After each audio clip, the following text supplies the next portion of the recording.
গাঁও বুঢ়াৰ পদূলিত গোন্ধাইছে মালতী কেতে কি মলে মলাই ঐ গোবিন্দাই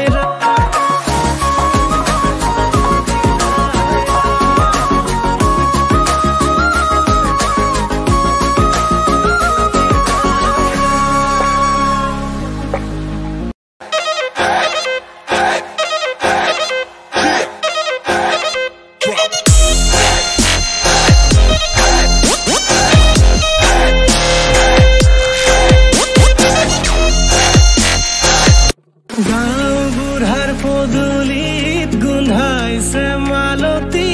কেতে